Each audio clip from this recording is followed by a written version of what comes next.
Welcome back for episode 2, fans. This is Psychic Medium Angelo, and I want to tell you what.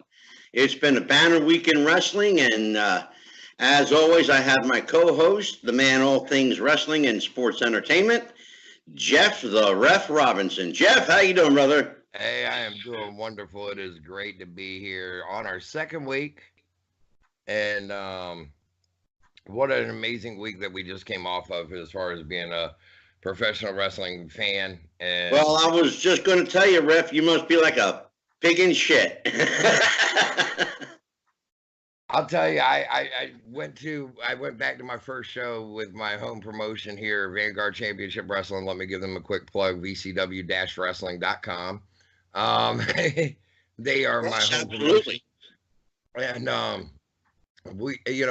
went there Saturday, and I was talking to one of the guys who I'd actually kind of got started in the business with, and me and him, we were talking, and we said it felt great to be in the business and, I mean, rejuvenated again almost, because it was just an amazing week overall. You know, by last Wednesday, I mean, I could hardly contain myself come 8 o'clock and Eastern time. I mean, it was just, I was back in 1997 and flipping channels all over again. You know, it was 20 years ago for me.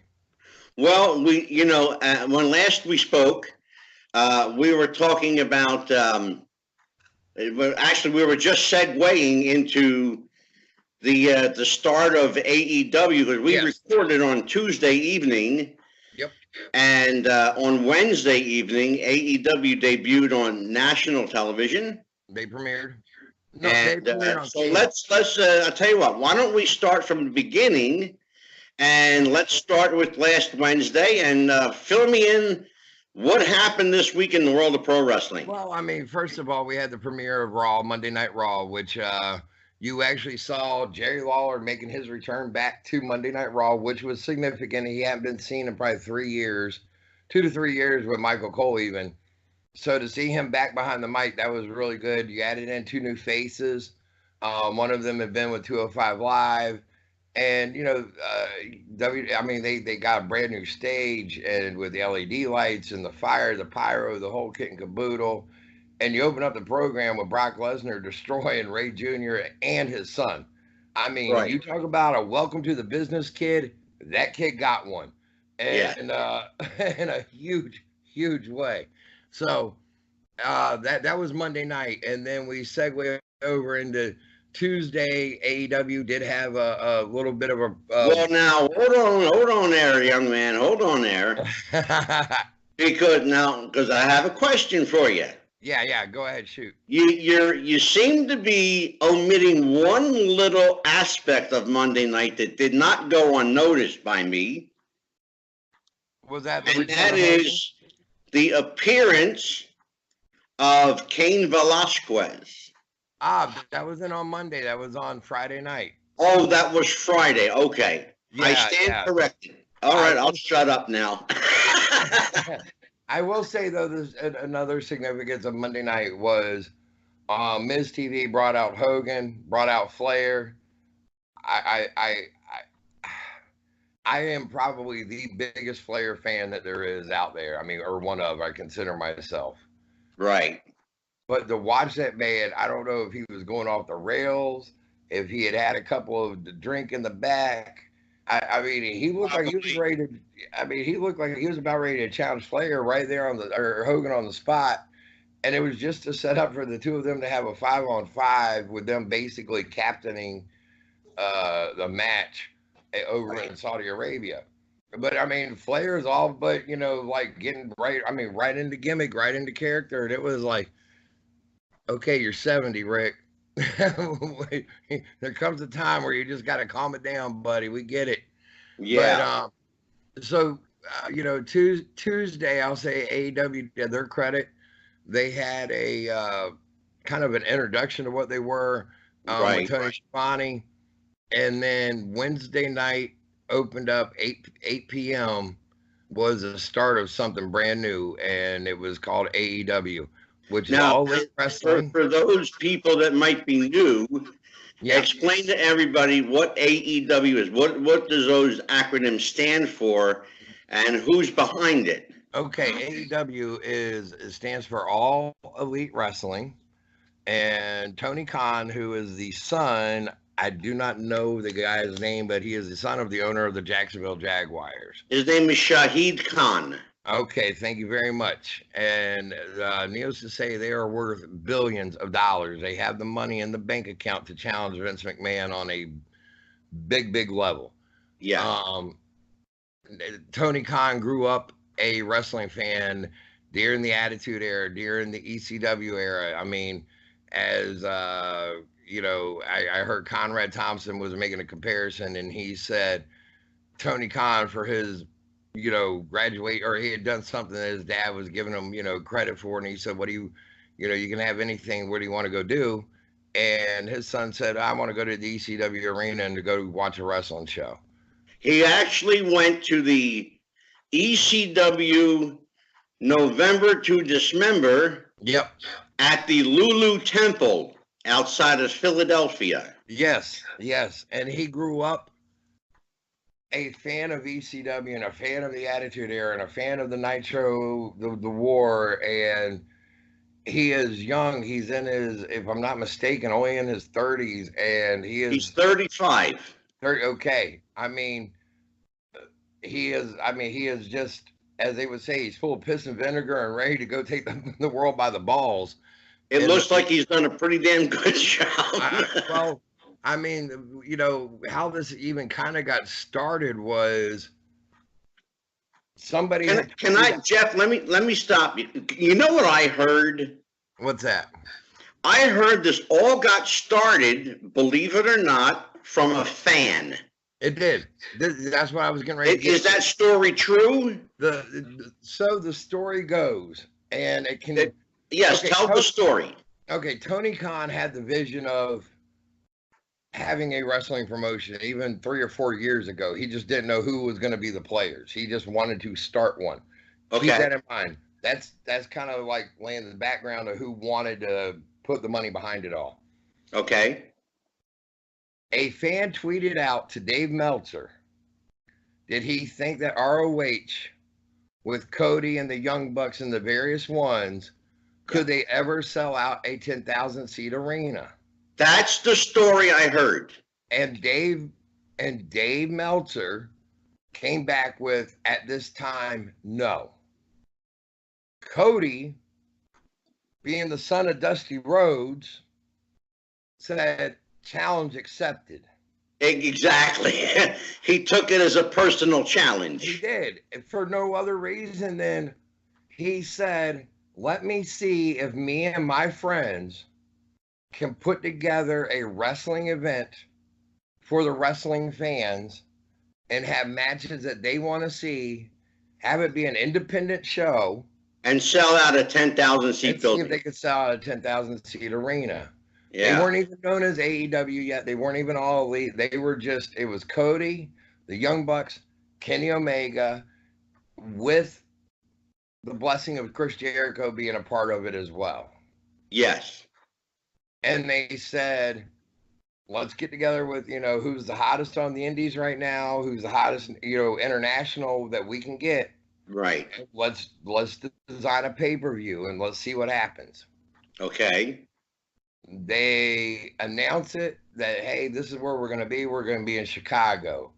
They didn't even announce the arena. They just said, we're going to go to Chicago. Then they announced the arena. Next thing you know, as soon as they said tickets on sale for this event, they sold out in less than 30 minutes.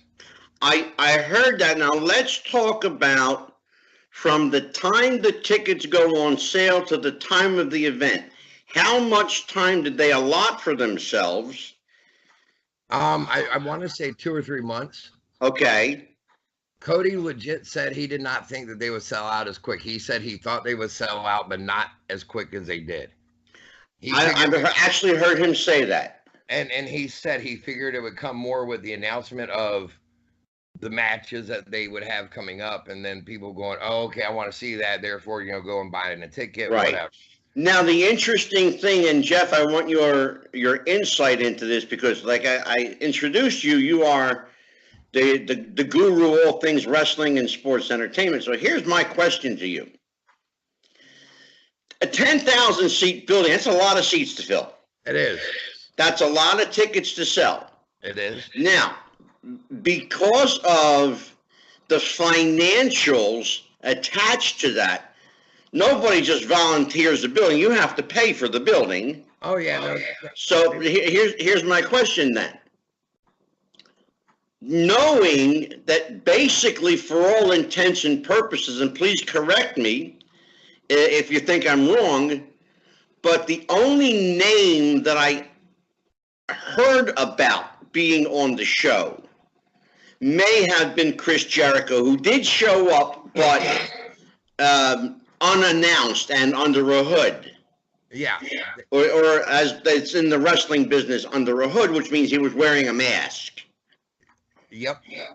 Okay, so now, tell me how an independent promotion with no discernible national name other than Cody Rhodes fills up a 10,000 seat building in Chicago. Because the Young Bucks and Kenny Omega had enough international and internet wrestling fan-wise appeal. Okay. And they drove the whole campaign of being it's us against them, meaning the independent wrestling community along with the internet wrestling fans, the quote unquote smart fans, right, being the ones against the WWE and the establishment. Okay. And let's give them the middle finger and show them what we're all about. So they are the rebels, the outlaws. It was, and it was a challenge because Cody basically was saying to the fans, we believe that there is somebody out there that wants to see what we have to offer in our kind of wrestling. Right. But we don't, I mean, he didn't know for sure that they were going to sell it out. He just knew, he figured he could do it. He did not know for sure. He's like his daddy. He had a vision of that he could do it. Now, let me ask you a question. The fact that they sold out 13 minutes every ticket that went on sale, as a diehard wrestling fan, and I presume a WWE fan at that, although I know you watch everything, but let's be honest. Oh, yeah. Okay. Well, I'm a WWE loyalist now. I mean, I would say a Crockett fan first and foremost, but a WWE to a point loyalist. Yeah, absolutely. Okay, so now Cody, seeing this, must have been extraordinarily grateful. Oh, he was more than grateful. I mean, when they saw the numbers and they sold out that quick, he himself could not believe that they were able to do it. Now, as a WWE loyalist, what does that tell you, being the super fan you are? Okay. To me, it said this. The WWE needs to change their product around to gear it more towards what the fans of today are asking for. Now, does WWE, however, does WWE have something in their genre of what they offer for the fans? Do they have that? They do. Oh, it's called sure. NXT. It's also called 205 Live. However, they have never really bothered to promote said product until now. Now, granted, if you're going to believe Triple H, he said they've been waiting the last 2 years to get them on the USA Network NXT. I call bullshit. I do too. And here's why. Let me tell you why Triple H said that. What else can he say? Oh, yeah. No, he doesn't want to say AEW is nipping at our heels and this is all we got to offer them back. But you know what, Jeff? Again, and I have to be quite candid about this. If I'm Triple H, if I want people over to my camp, rather than bullshit the fan base, why not just be honest and say we're being chased and we can either run away or run toward? And here's the thing. And if you run toward, what happens? You have a fight, don't you? You do. And well, here's the thing, though. Triple H has already been in this war once. Oh, yeah. And he's ready to do it again. Except for this time it's him fighting the war as the executive, not Vince. I promise you, I will bet Vince is stepping back and letting this be Triple H's NXT against AEW. Now, will Vince step in when necessary? Well, that's my question for you, my dear friend. Well, hold up. I was going to say this. There's a reason why Finn Balor showed up on NXT on Wednesday night. Explain why, because I still don't understand. Okay. When Finn Balor was in NXT, he was the shit. He was their main man. He was their champ. The fans loved him. He gets called up to the main roster. Now that people have seen him on the main roster, certain fans that get used to seeing him, they're like, I kind of dig that guy. Now all of a sudden he shows back up on Wednesdays. You're going to tune in on Wednesdays now to see Finn Balor and who he's going to face. But they did that because it was saying to AEW, any one of our main roster guys that we want to pull down here, we can and we will. Right.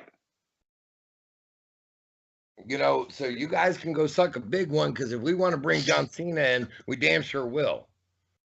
That's the first time on my podcast someone has said suck a big one. Well, I mean, you know me, but I do. Yes, I do. and by the way, if anybody would feel free to sponsor us in a cigarette sponsorship, we'll be more than willing to take it. I'd love to have Marlboro as a sponsor. But you know, hey, I'm kidding, half kidding, but anyway. I'm not. If there's a vape shop out there that wants to sponsor us, please let me know. Mm-hmm. Trust me, we will be more willing to have you sponsor our show. Now let me ask you a question about Vince McMahon. Yeah, go ahead. I had the chance to meet him a couple of times. Yep. Okay. Me meeting him is very different, of course, than working for him. And of course, I met him when he was probably 35, 36 years old, which is, I think he's now 74. So it was a long time ago. Yeah, he's getting up there. Okay. Do you think, and just be honest with me, do you think that he has the wherewithal to step back, or can he not control himself? I think that he's got enough people around him now, and I think with the XFL starting up, that he will step back. But that's not to say that he isn't going to give Triple H ideas of, hey, back in the 80s, I handled it this way. I handled shit this way. I handled shit this way. Right. And to go from there. Now, what I will say, AEW came out swinging as well last Wednesday. I mean, they opened up Cody Rhodes, Sammy Guevara, and a match that just, I mean, blew the roof off the joint just from the get-go. I was quite impressed by Sammy Guevara. I was too, and I've never seen the guy wrestle a day in my life. But my friend never heard of him before Wednesday night. But he's a young guy. He looks like maybe 18 years old. And they said he's what, 23, 24? Yeah, I was going to say he has to be. He's a kid. I mean, he's young and dumb, and I mean, just ready to go. You know, so and he looked great. And then, but the NXT's credit. NXT said, "Screw you guys, we're going to go commercial free for our opening," and they had Adam Cole and Matt Riddle in a match that you couldn't really compare the two matches, because they both were show stealers. They both went out and accomplished what they wanted, what they were meant to do, which was you grip our audience and you try to hold them here without wanting to flip that channel. Yeah. So, tell you what, though, Jeff, and I like to hear your opinion on this, but Adam Hangman Page, to me, he's like the next. If you want to say he's like the next somebody, he's like the next Jericho. Oh, no doubt. I mean, I heard comparisons, and I got to agree. Hangman Page is a little bit like a young Barry Windham. Right. Very fluid in his moves, very good, just goes in there and he delivers. And I if can you see the haven't, comparison. that would be the best comparison I could say is Hangman Page and Barry Windham, a young Barry. Yeah. But Hangman Page matched up well with the guy they call Pac, who was a former Neville from Is that what was named Neville? yeah, he was Neville in WWE. I wasn't sure if I had his name right. Mm-hmm. And then they had the I gotta give NXT credit on this one. The women for the title match, the women, Shayna Baszler and Candice LeRae, in my opinion, as far as like the women matchup, if you were to compare the two, they were kind of a little bit better than Nyla Rose, and I can't even tell you who the young lady was that she faced. I can't pronounce her name, and I apologize. Her name's a Japanese girl named Riho. Okay. Thank you for that one. I appreciate that one, Angelo. She, talented little girl. Riho is very, very talented. However, that matchup between her and Nyla Rose just did not look natural, in my opinion. It looked artificial. It did, because Nyla at Nyla's size, Nyla should have gobbled her up and beat her hand. Just laid her out and done. 1, 2, 3. Awesome Kong come marching down and go, you know what? How about you meet somebody who's your size? Whatever. But hey. You know, Jeff, if I might add, it looked like they were playing the David versus Goliath role. The awesome giant versus the little underdog. Yeah. And and you're right, it did not come off natural. But you're mentioning the women, and now there's a very interesting dynamic taking place because far more women are involved now than previous years. Yep. And the spotlight on them is bright.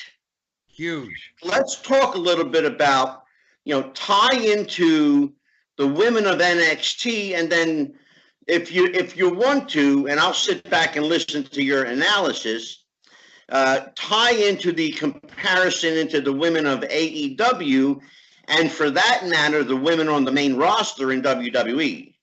Wow. Okay. I know I gave you a lot there, but you did. You gave me a lot to soak in. I'll say this. You handle it, dude. The women of NXT, you got Shayna Baszler, Mia Yim. Mia Yim was trained by actually one of our local guys here, Phil Brown. He was one of her initial trainers here. She got her initial training in Newport News in Virginia. So okay. She kind of has the tie to our promotion, VCW, which we take pride in. But you got Shayna Baszler and Mia Yim, and then Io Shirai, and then you got Baszler with the girls that she's running with the 4 horsewomen of MMA. And the women down there, they are no longer about the TNA show. They're no longer about hair pulling and snapmares by your hair.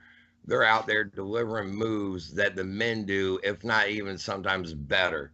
Right. And where I can say this, women back in the day used to say, okay, time for a bathroom break, time for a popcorn break, whatever you wanted to say.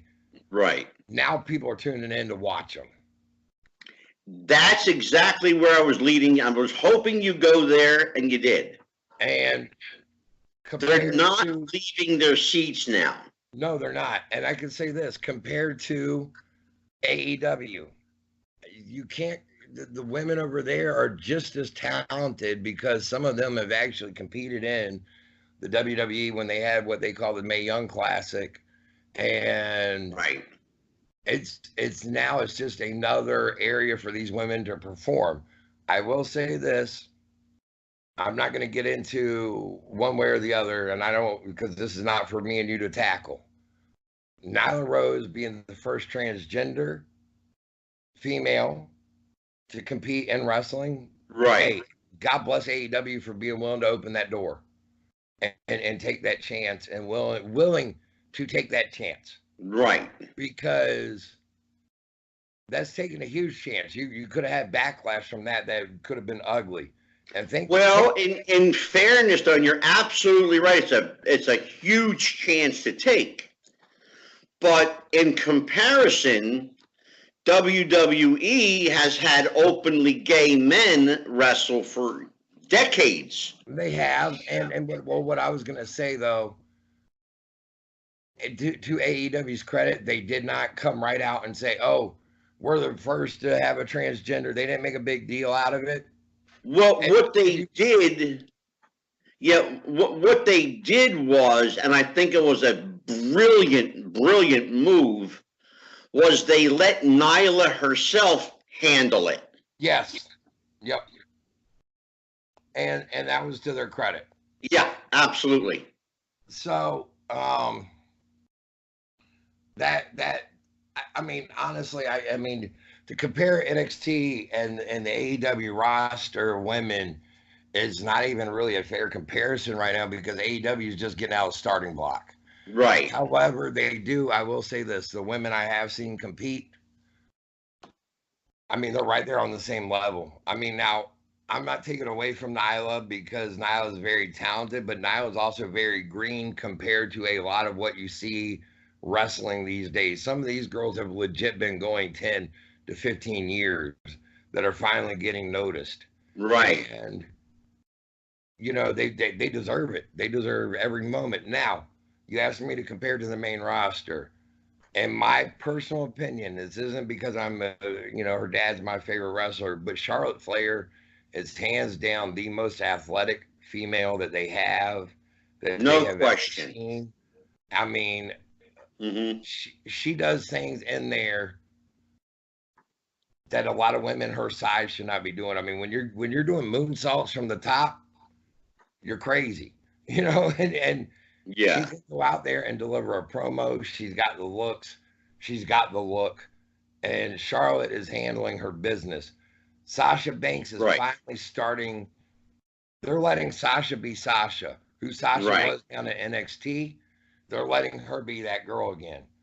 They're trying something new with Bayley because Bayley had started to kind of sour with the fans. They were getting tired of her wanting to come out and do the hugging routine. And so, yeah, I mean that, even I thought to myself, boy, this is really schmaltzy.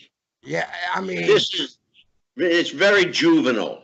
It is, and the fans, they were just like, I mean, you turn her heel and her basically giving the finger to the fans. Awesome. It was great.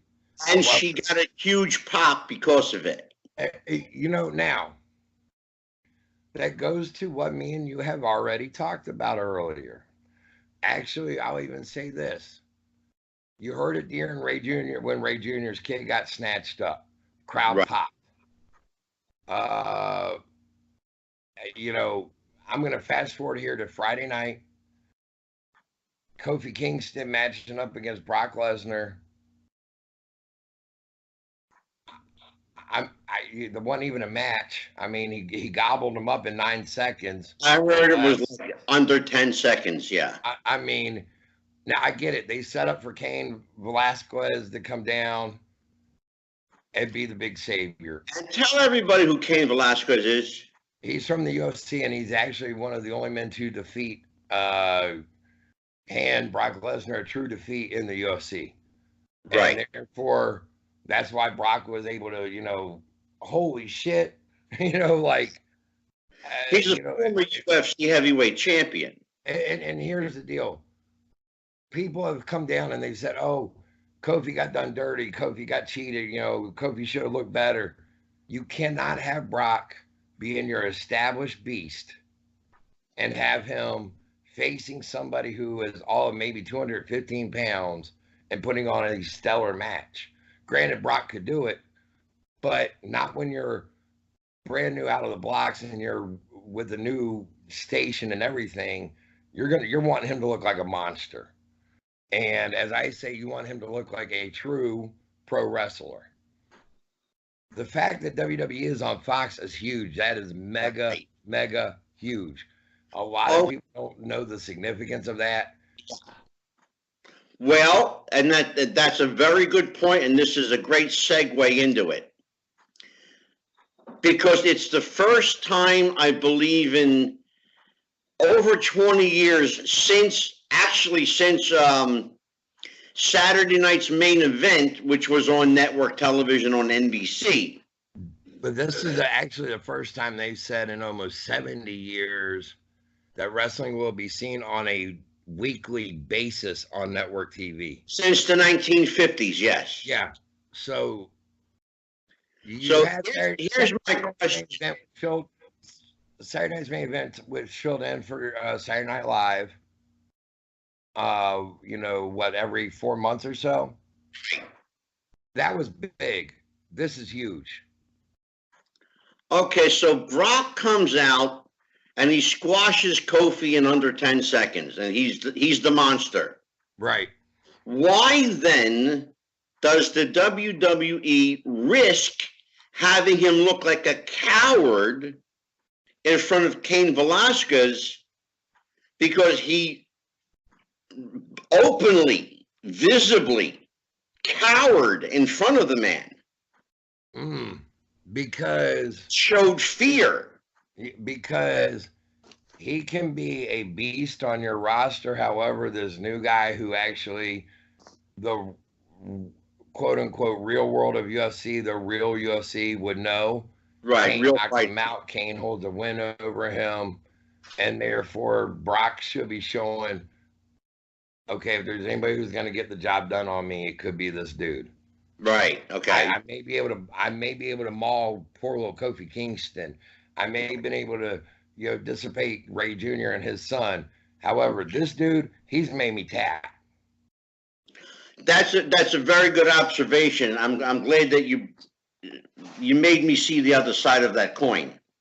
Because you think about it, if you were to ever, I don't know, I mean, let's just say you had somebody that you were in school with, that you and this person may have already gotten into one fight, and then y'all get in another, and let's just say he whooped your ass that second time. That third time that y'all may square up, you're going to show a little bit of, hold up, I respect the fact you knocked my ass out that second time.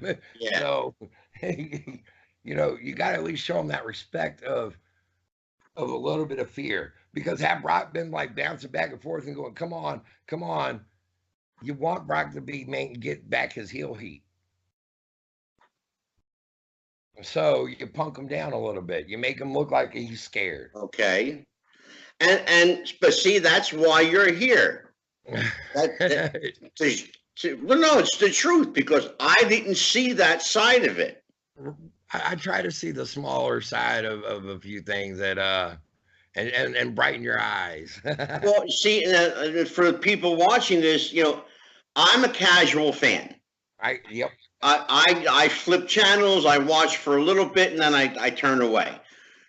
You have 5 televisions going. All with wrestling. And my computer too. My computer has YouTube with wrestling on it as well, right? I'm sure you do.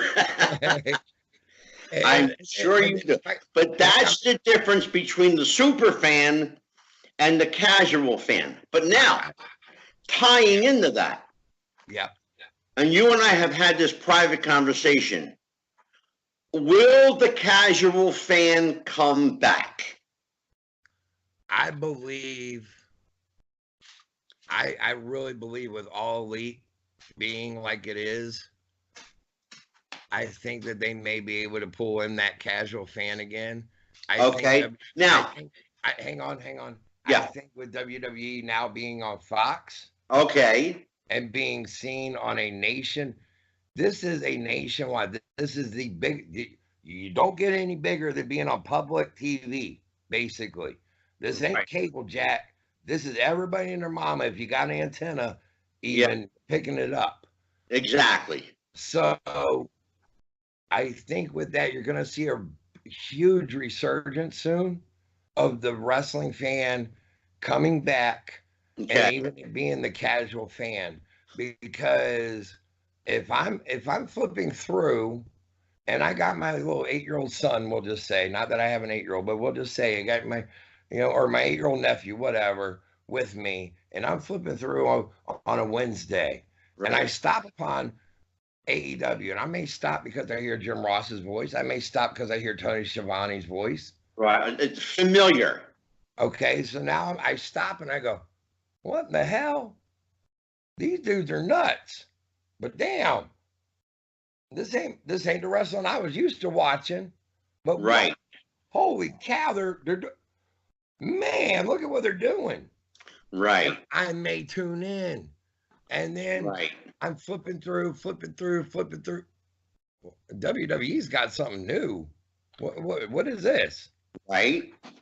And you stop on NXT. Now, Jeff, does wrestling even need the casual fan now? There's such, it seems like I'm going to use this term, and I'm sure other people have used it too, but they seem to have, each group seems to have their own niche market.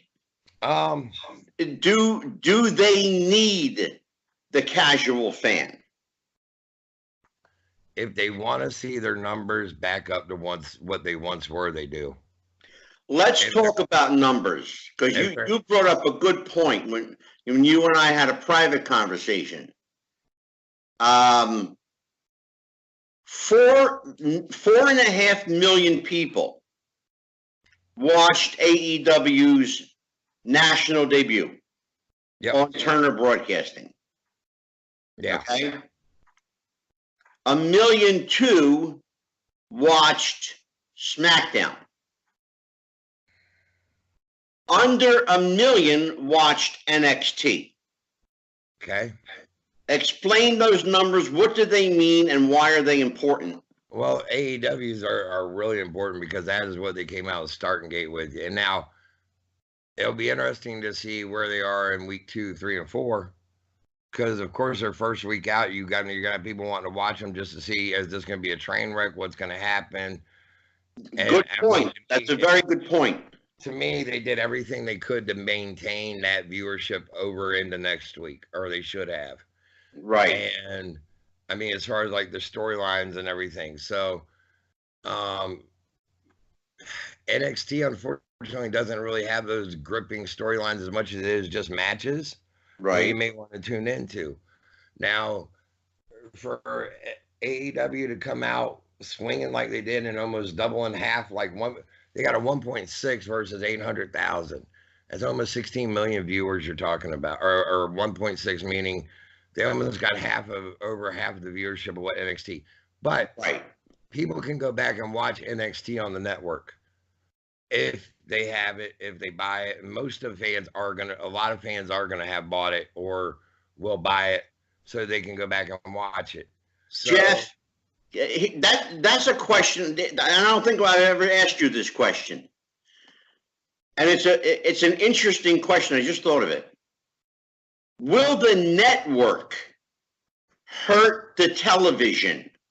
And if so, why? And if not, why not? Oh, I think that they will hurt their NXT viewership.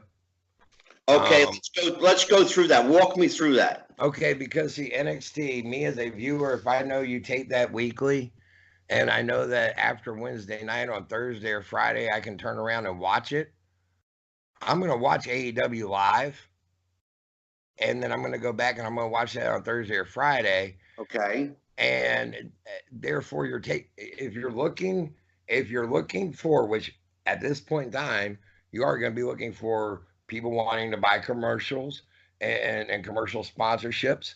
Right. So you're not going to get the big advertisers that you could if your numbers were higher. For AEW, if they're hitting at a 1.6 or a 2.0 or a 2.5, and NXT is only getting 800,000, and Snickers, let's just say Snickers looks at that, they're going to go, well, I want to go where everybody's watching right now. I want to go where the hot shit is, and they're going to go to AEW. And therefore, they're going to, NXT and roundabout way, WWE with the network are going to hurt their own product of NXT. That's just my opinion. someone said that they could see a possible return to the traditional pay-per-view model, where you pay $29.95 or, okay, you're shaking your head affirmatively, which means that you've either heard the same thing I heard or you agree with that. So No, I agree. I've heard it, but AEW is already on pay-per-view.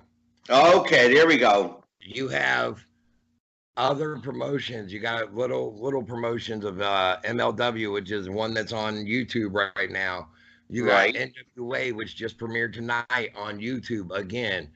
There are a lot of them are using YouTube as a platform to get out there, get seen, get heard, and which that's awesome. And then what they're doing is you don't have your traditional pay-per-view of, let me call into my cable company and order it for $49.99. Right.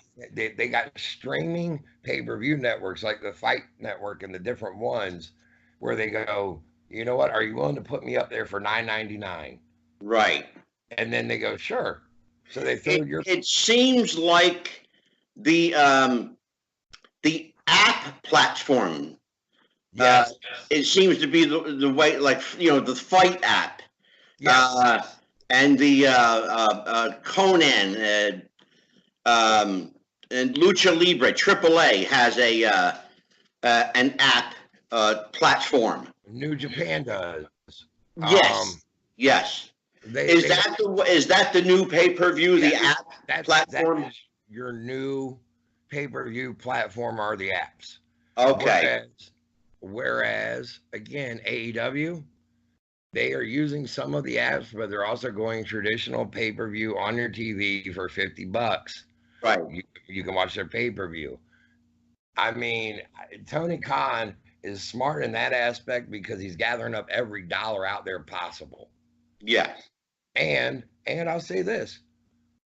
Tony Khan is smart because he hooked up with a very smart young man by the name of Conrad Thompson.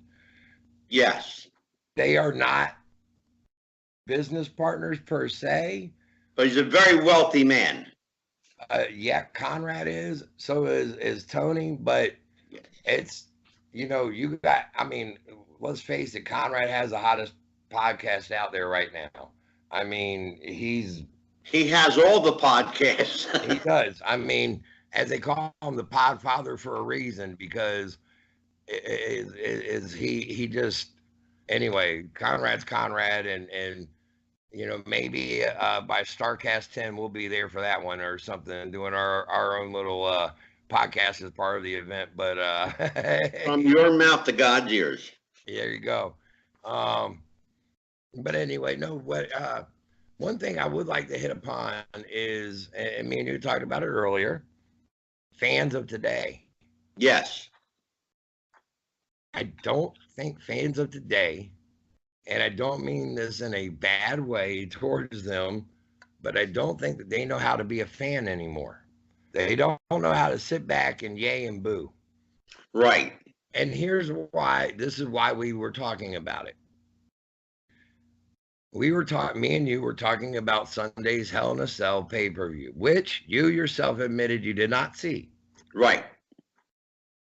However, they did the most screwy finish possible for a character who they don't want to kill off in Bray Wyatt. Right. And they did the most screwball finish that they could, because they had a guy in there with him that didn't know how to pull off the story they were trying to tell.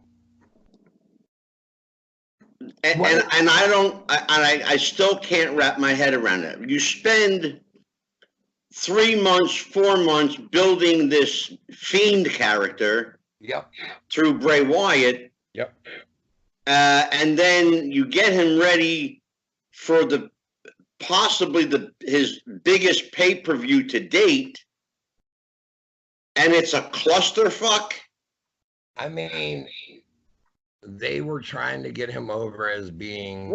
Tell everybody what the hell happened. Let's just go through it from the top to finish. From top to bottom. I mean, first of all, they had it. The match was being competed under red lights for God knows what reason. Who knows? I mean, unless it was to establish that the Fiend is just that different of a character.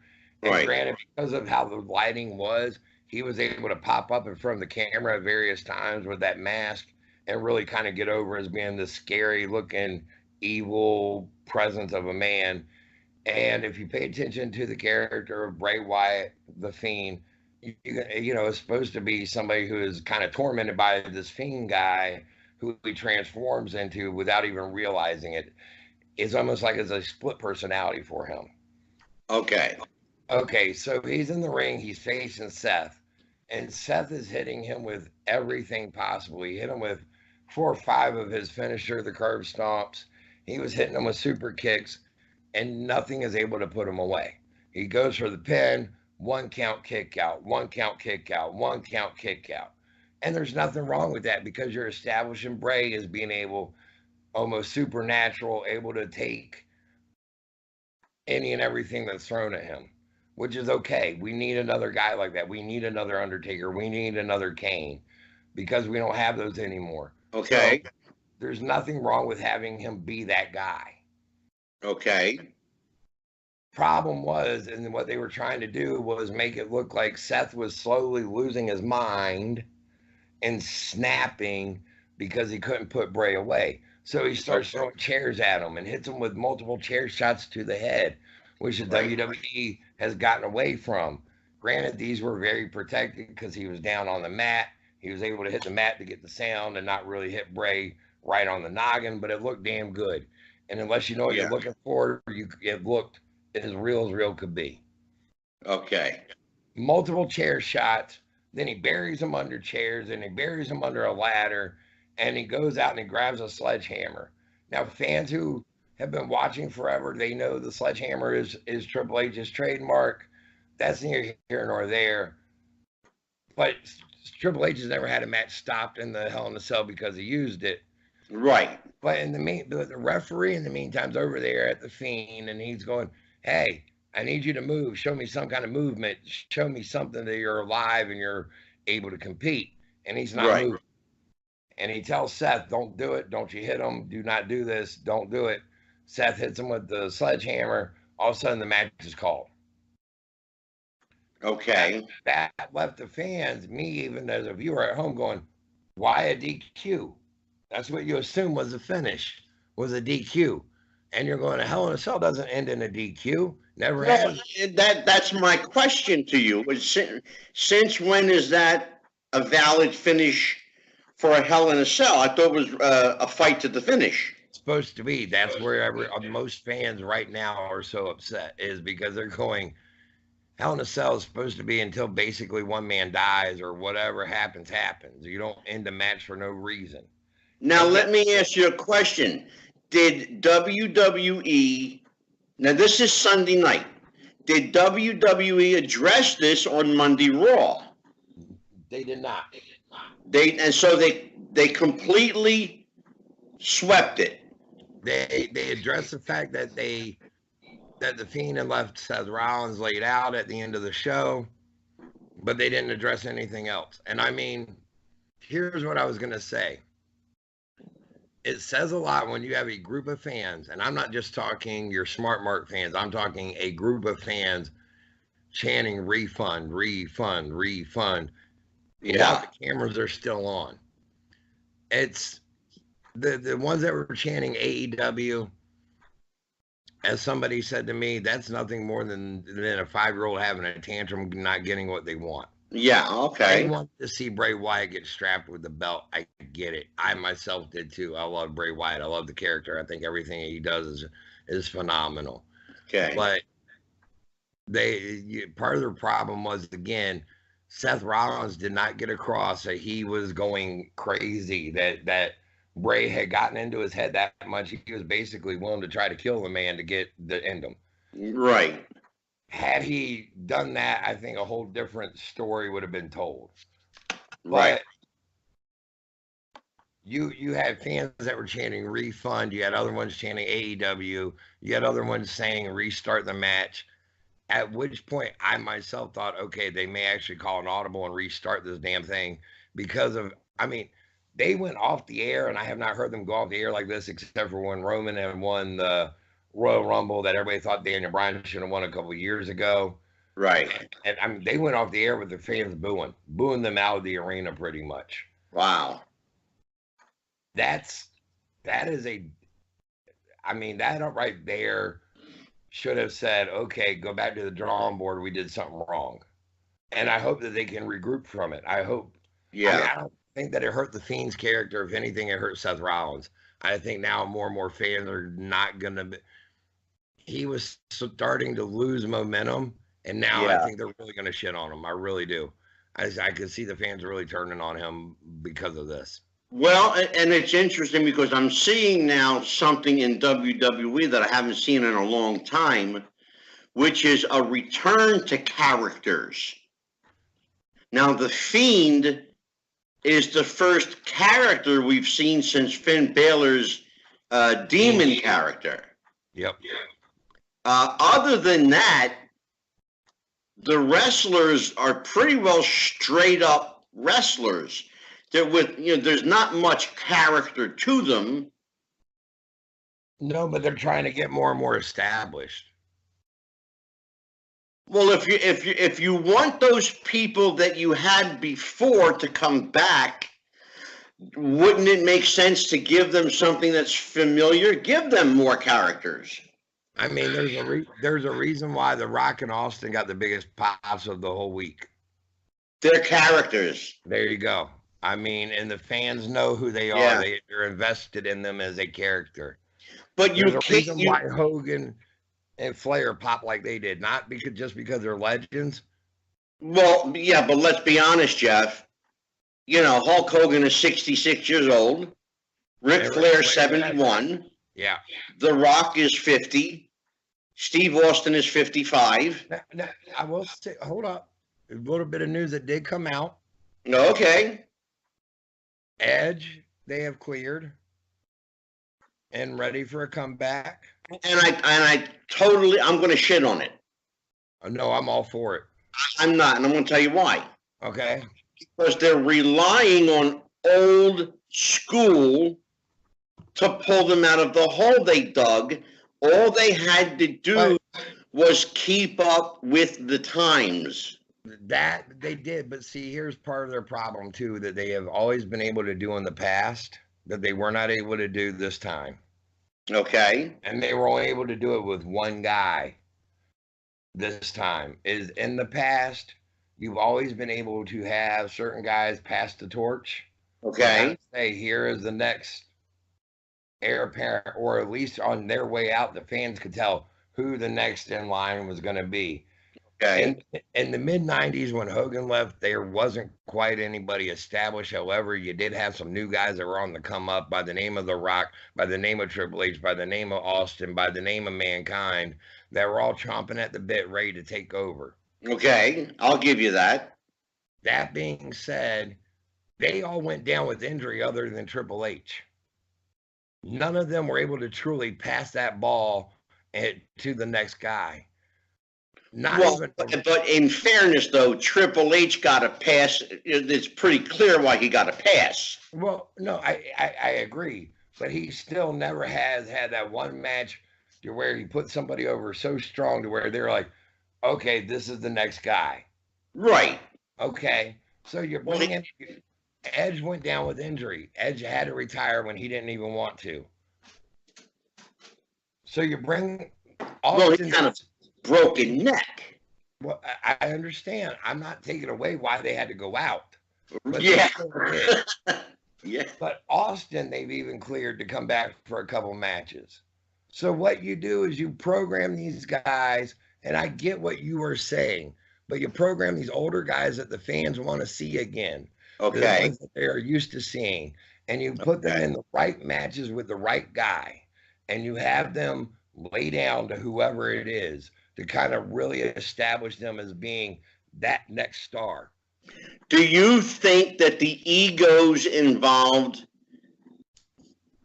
are going to honestly let them put a young 24, 25-year-old kid over?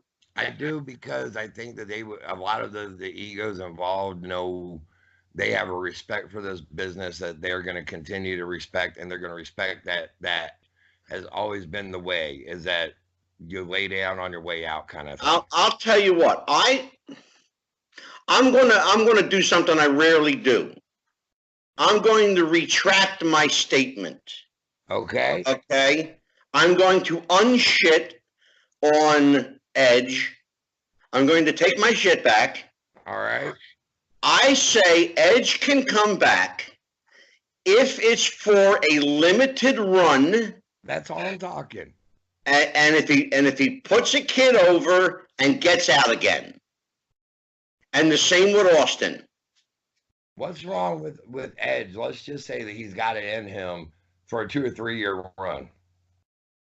Oh, I'm not even talking 2-3 years. I'm talking about a year or less.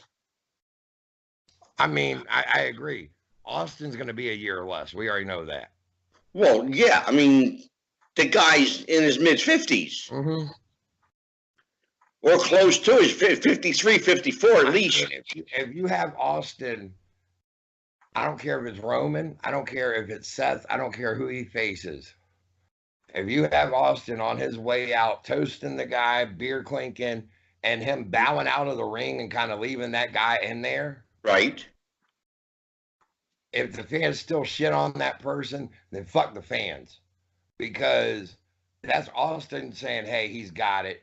That's whoever's saying, hey, they got it. They're, right. This is the heir apparent. Are the fans smart enough to realize that?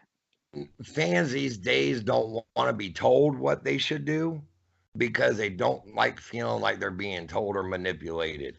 Well, and that's funny you say that, because the way wrestling used to work and what made it so great was that you manipulated the fan without them knowing they were being manipulated. Well, exactly. And you made them believe. You made them want to come back. Thank you. The believability, the suspension of disbelief. And now that doesn't exist anymore, Jeff, because everybody's smart now. Well, it does, though. Or they think they're smart. Let's put it that way. There you go. That's part of the problem, is they think that they are. And fans would rather, and yes, I'm talking your modern fans that go to a wrestling show. They would rather go there to see what kind of chant that they can have, when they used to be back in the day, yay, boo, and I may have a sign that says, hey, go eat a big, whatever. Yeah. And now they all want to go, this is awesome, you deserve it. It's the same chant, fill in the blank with whatever words. There you go. It's, if they're older, then you deserve it. If it's, a match that happens to go 20 minutes with a lot of leg slapping involved, as I like to say. Yeah, exactly. They're going to get a "this is awesome" chant. Right. I mean, if they're really going at it, a fight forever, I mean, it never changes. And I think that the fans these days think that they all need to be a critic, and they don't. Sit back, watch it, enjoy it. Learn how to be a fan again. Not everybody needs to be a critic. Not everybody's meant to be one. So now whose responsibility is it to re-educate the fans to be fans? And how do you get people like Dave Meltzer to shut his fucking mouth? I don't know how you get Dave Meltzer to shut his mouth. I really don't. I wish I did, because I would have done it years ago. I mean, to me, Dave Meltzer's done more of a disservice for this business than he's done a good. Thank you. Because, again, every fan now feels like they got to be a critic. And because they have social media at their hands and their disposal, they want to judge every match. They want to say, oh, that was a 5-star classic. Who's to say? I may have enjoyed... I mean, back in the day, I may have enjoyed a PN News match, for all you know. That, to me, may have been a 4-star classic. Right. He's the shits in a lot of people's eyes, but he may have been the shit to me. I may have really enjoyed him. Yeah. And these days, I mean, I can't imagine if, I'll say this, if I was a dad taking my kid or my nephew again to a wrestling show and I had fans telling me or telling my son, screw you for liking Roman Reigns, I'm going to turn around and tell you, no, go F yourself. My son has every right to like and support who he wants. Exactly. You want me to tell you the difference? My son loves just sitting here and watching the spectacle go on around him. You want to sit there and tell him why he's wrong for liking that guy. Why not just sit back and enjoy a match? I don't think that they know how to anymore. I think a lot of fans, they want to look at it with such a critical eye. And I know that it's... The problem I have is that everybody, and you know, maybe this is just my opinion, but I am of the mind that all wrestling fans, I should say a lot of wrestling fans are fucking experts, quote unquote experts. Oh, yeah. Everybody's an expert. Yeah. And nobody knows shit.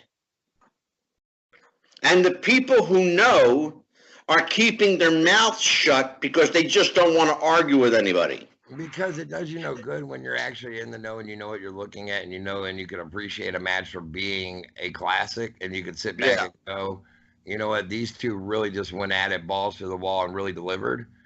Yeah. I mean, you can look, you and me having been affiliated, here's the difference, and here it is, and fans hate being told this. When you're not in the business, you have no right to be a critic of it. And I hate to say it like that. I really, really do. And that's the biggest problem I have with Dave Meltzer. I hate to be that guy because it sounds like we're the angry man shaking our fist and going, you know, you young punks don't know what you're talking about. No. But until you actually step in that ring, and I don't care if you're a referee or you set the ring up, until you actually see it from another set of eyes and truly see it from another set of eyes and just sitting there and watching it and nitpicking every little thing about it, you don't know what you're looking at. You don't even know really what you're watching. And that's a good point, because I think why, and I'll be honest with you, I was one of these guys, you know, I want my wrestling back. Now it's, I got my wrestling back, the same fist. Here's what I think the difference is.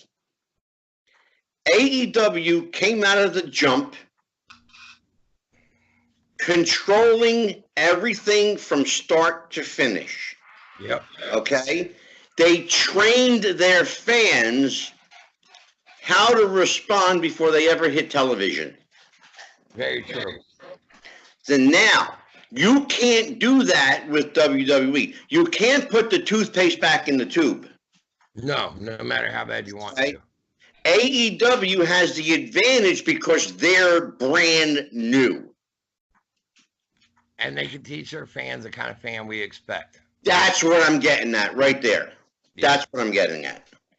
So, okay, now, walk me through from Sunday to Monday. So no mention is made on Monday Night Raw where you would think that they would be all over that referee story.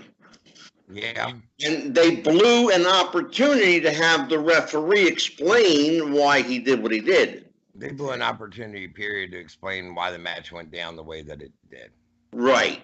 And so now it's going to be interesting to see if it's talked about on any other WWE programming this week, because they're all tied into each other. I don't think that it will. I think that they won't mention it again until they bring the Fiend character back and whatever they do with that.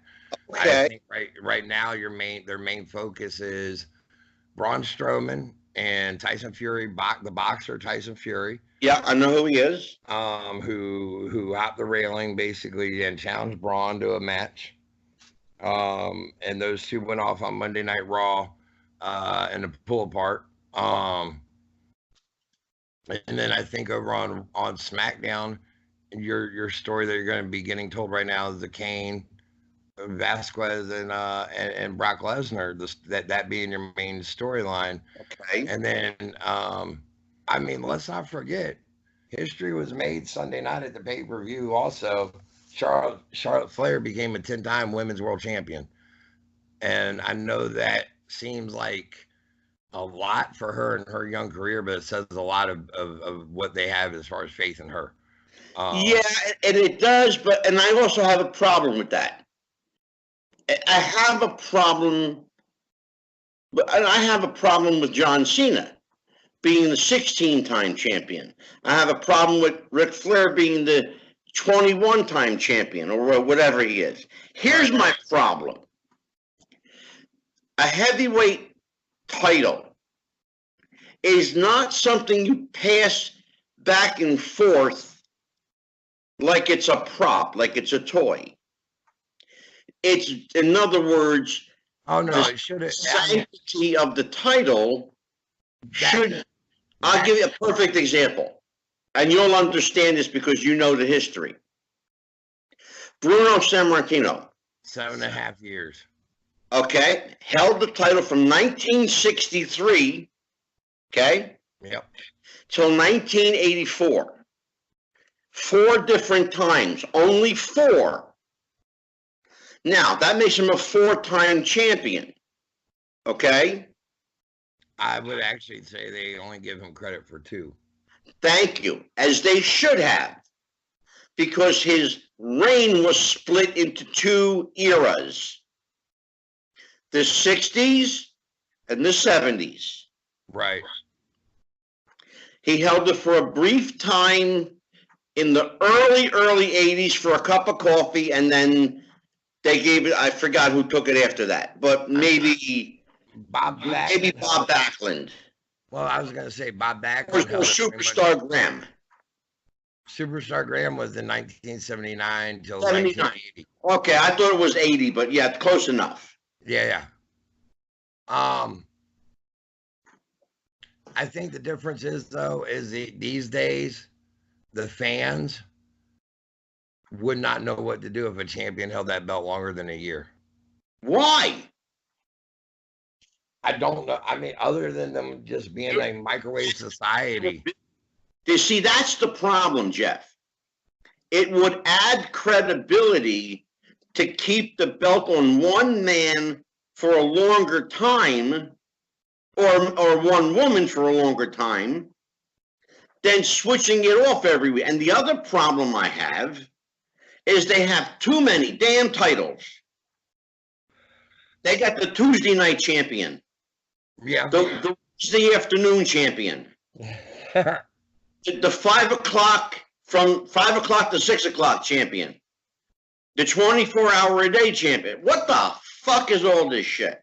I mean, you need your Raw champion. You need a SmackDown champion, at least, in their eyes. World champion be the world champion. Because, I mean, that would make more sense. See, here's part of the problem. When I grew up, if you said who's the world champion, you said Bruno.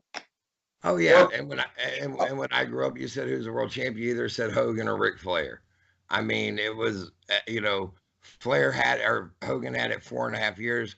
Flair held it 2.5. Jeff, you're a buddy. You're a buddy. Ivan Koloff. Okay. Yep. Your friend Ivan, rest in peace. He held the championship 3 weeks. 3 weeks, but for 3 weeks, you knew who the world champion was. Absolutely. And these days, and after that, you still knew him as the world champion. Well, part of the problem, though, is you don't have them traveling as that world champion and making appearances on TV shows and everything like you did back then, and press conferences. You mentioned something last week that I think Ric Flair was the last of the traveling champions. Yes. Correct? Yep. Okay. Now, my understanding is that his job was to go to the smaller territories, make the local hero look good, take a couple of bumps, leave with the belt, and pop the town for a while. He would make the other guy look like they were going to beat him, whether it was a 1-2 bell rings, Yeah. DQ, whatever. But yeah. And so why did they eliminate the traveling champion if it worked so well? I mean, you had, look, Dory Funk Jr. Because they did away with the territories, and all you have was Crockett, and Crockett had nobody to answer to anymore. Who's he gonna have? Who's he gonna have Flair go into an independent back in 1989 and defend it? Well, wait a minute now. Wait a minute now. You have a great territory now. It's called the country. You could have that champion go from state to state. Am I wrong? I think right now what you're getting ready to maybe see is Billy Corgan with the NWA World Title. I think he's going to try to start that up again, where he's going to have the NWA World Champion going around and defending it at various independents in various areas and defending his world title. And who is that champion now? Is it still Nick Aldis? It is, yeah. Okay. I think that there's potential there. I don't think that you're going to see an AEW or a WWE world title ever get defended on that kind of level. They could, but you're not gonna, because they need them every week on TV to at least be seen with that championship. The last time the WWE even remotely tried something like that was, and not having him being a defending world champion per se, but was when they had Brock Lesnar as a Raw world champion.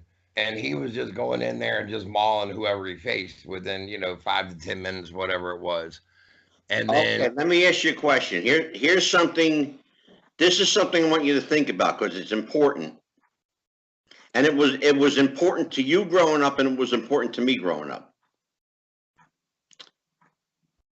Tell me your opinion and explain how you think, if you think, the future of the house show business will change. When you and I grew up.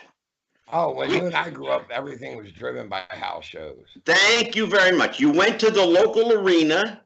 Yeah. You bought your ticket, and you watched a hell of a show. I don't ever see that happening again because they've gotten away from doing job matches.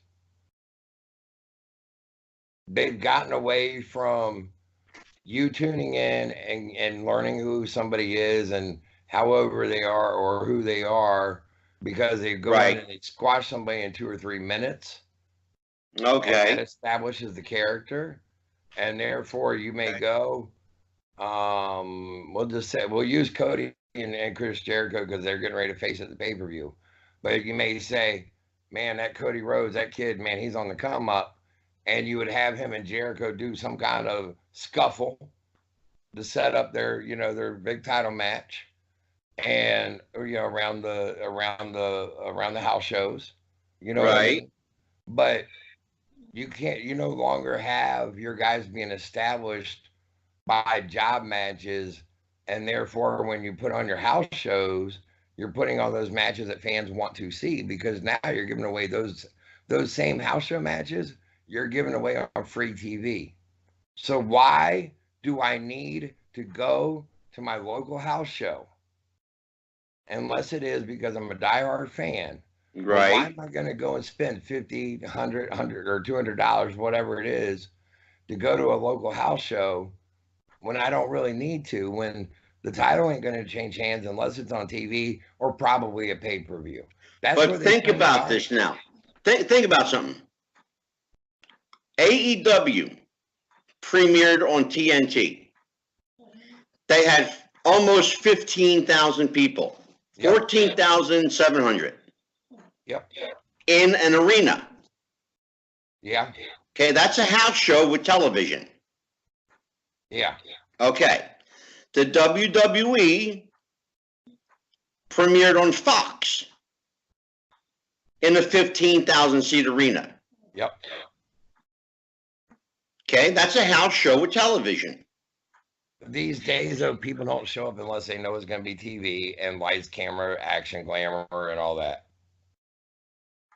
But that takes away, for me, that takes away from the intimate feel of a a professional wrestling show in a big arena with screaming fans, popcorn vendors, hot dogs, the whole bit. And I would say this, I mean, it's not me talking down about the bigger products, but if you want that, you don't go to a house show like that anymore. You need to go to your independent show. And believe it or not, I do. And that's where you're going to get that feel. And I thoroughly enjoy it. I mean, I would highly recommend anybody, if you are a fan of just a wrestling show, Right. find your local independent promotion, whoever they may be. Right. See if they're worth a damn. Well, here's a question. Now, you did a show Saturday, right? I sure did. Yeah. Yep. Okay, so you worked. Let me ask you a question about that. Let me start off by asking you, how many people were in attendance? A couple of hundred, maybe? Oh, yeah, about 250. Okay, so you had 250 people that paid probably $20 a pop to get in.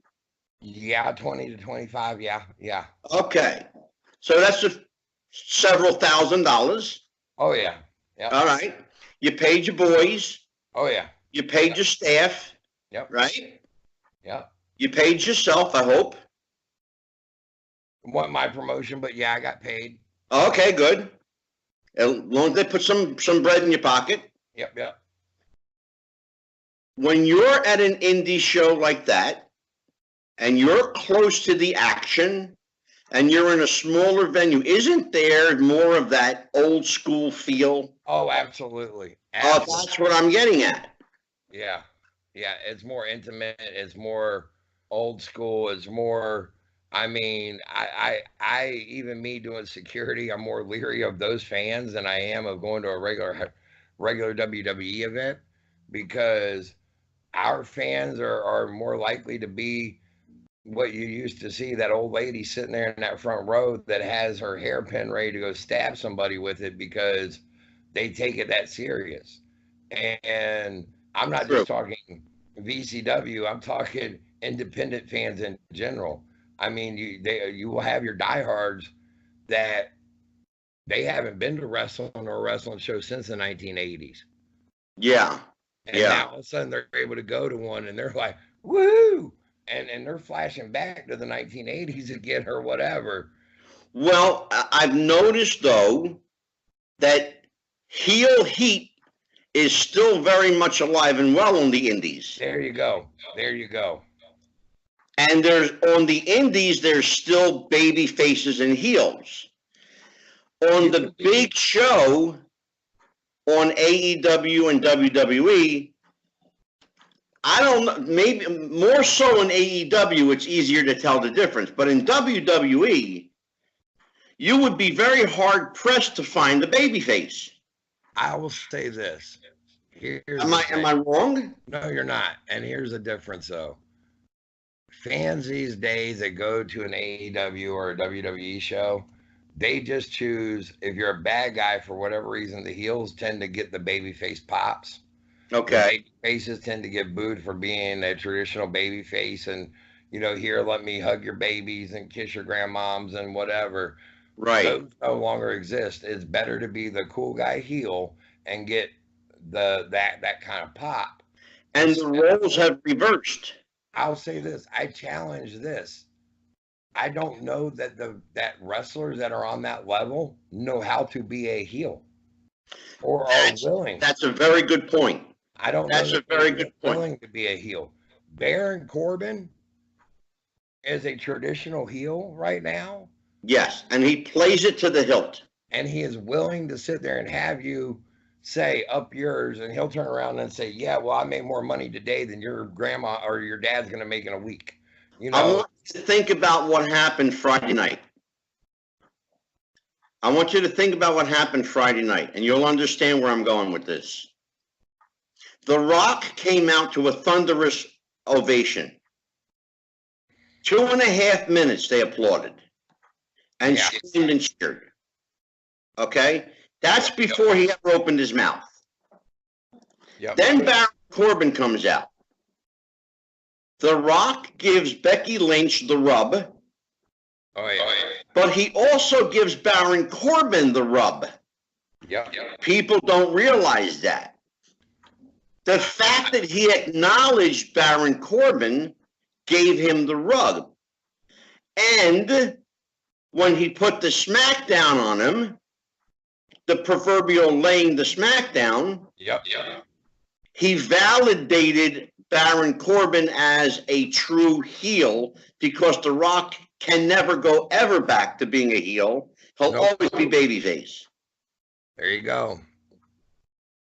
So if The Rock can do that in an instant like that, then where have our baby faces gone? The fans don't know how to react to a traditional baby face and let them be a real baby face to get over on that level. But they did it with The Rock. Why? I think there's a level of respect that they hit to where they're going to pop for you no matter what you do. Yeah. And I mean, in all honesty, The Rock could have come out there and been like, "To hell with you guys here in Sacramento. Y'all all can suck a big one," and they would have still popped. Right. I think that the fans of these days, when instead of letting somebody get over organically, as soon as they realize that somebody's starting to take off and starting to get that push and they're starting to get over, the fans start to turn on them. Instead of letting that happen, and then they go to where, okay, yeah, we can let the roof blow off the place with this guy. I mean, they would rather boo a guy out of the building for it's like this. The fans notice that they want somebody to all of a sudden get pushed. Then they get the push, and then they go, "Oh, boo, y'all suck for pushing them." Well, look what happened with Roman Reigns. That's that famous, Black Friday in Philadelphia. I mean, Roman had everything. He had it. They were pushing him slowly. He was with the Shield. They didn't need to turn him, but whatever. He was still getting over. And then as soon as the fans realized, oh, this is the new heir apparent to John Cena, nope. Right. It didn't matter about the fact that 2 weeks prior that they were cheering their asses off for the motherfucker. Right. No, now all of a sudden, because you're telling us that we got to like him, screw you, we don't. Well, tell everybody what happened with Roman in Philadelphia at the pay-per-view. At the pay-per-view, Roman got booed out of the building because exactly in Philly. They and I mean, but Philly, to be fair, Philly also threw snowballs at Santa Claus years ago at a football game. So yes, we did. I mean, Philly fans can be ruthless. I mean, traditionally, they do know what they like as far as their wrestling goes. They know who's hot. They know who's not. And they don't like being told who to boo for and who to cheer for. But here's what's even funnier, is if you were to actually fast forward from that date in Philly, when Roman got booed out of the building, he won the belt like 9 or 10 months later in Philly. They strapped him for the first time. Exactly. And they rose to their feet and popped and gave a stand ovation. I mean, so much so, like after the cameras went off the air, he got on the mic and he said, "I love you, Philly. Y'all make no damn sense to me, but I love each and every one of you." I mean, like, that right there was true acknowledgement. You know what I mean? Like, let me tell you something, brother. Philly fans are the most fickle. All of our teams here. I don't care if it's wrestling, the Phillies, the Eagles, the 76ers, the Flyers. It doesn't matter. They will love you and hate you on a dime. Yeah. Yep. I mean, you're right. They threw snowballs at Santa Claus. Okay. And I'm going to circle back around, and then I think we better get ready here to wrap it up. Yeah, we'll wrap it up, brother. But what I was going to say is, you're right as far as the toothpaste can't go back in the tube. But I think you're finding more and more fans that are wanting to enjoy wrestling again. Right. That don't want to sit there and be part of the in crowd, that don't want to be part of the in joke, that want to just sit back and watch wrestling and Yes. go, you know what, this is cool. I want to cheer this guy because I like his look. I like the way he wrestles. I like whatever about him. And I think that's what you're going to find more and more of, as opposed to the fans. I say this: the internet fans only make up a small majority of the actual real wrestling fan. And Right. yet, the internet fans also have the loudest voice that tends to be heard the loudest. I can't explain it. I never will be able to explain it. I've tried to make sense of it in my own little pea brain, and I can't, because it's just, Well, I don't get how that makes sense of it, please let me know. Yeah, no kidding. If anybody can explain to me why the internet fans tend to be the smallest majority of fans, or minority of fans of maybe 10 to 15% of the wrestling fan community, and yet they make up the loudest voice. Yeah. I mean, but I do think that with AEW, and even NXT, in the resurgence of wrestling period, I think you're going to start seeing more and more of those fans that just watch it just to watch. Yeah. And I agree. And I think you're going to start seeing, I watch, mark my words, you're going to start seeing more and more signs coming out. That's one thing I've noticed, is there's not nearly the amount of signs that there used to be. There used to be a Rock and Roll Express or My Favorite Tag Team, and now it's. Well, it's interesting that you bring that up, because at AEW, there was a considerable number of signs at AEW. I noticed that myself. And they actually encouraged people coming to the show that night to bring your signs with you. I mean, to me, if you're that smart fan and you want to try to get whatever your voice to be heard, why not put whatever you're wanting to say up there on a sign and put a hashtag behind it, right? And start trending worldwide because of it. Exactly. As opposed to, let's see if we can hijack the show with this chant. But well, brother, we're about an hour and a half into this. I'll tell you what, we'll after we go off the air, don't go anywhere. So I will say goodbye to everyone. So just give me a moment. And well, you heard it from Jeff the ref. He's the man. He knows. That's why he's here. Right. Everyone, you take it easy. It was my pleasure talking to you, Angelo. Good night. My pleasure. Take care, Jeff. We'll see everybody next week. All right. Same time, same station. You got it. Got it. Good night, everybody. Good night.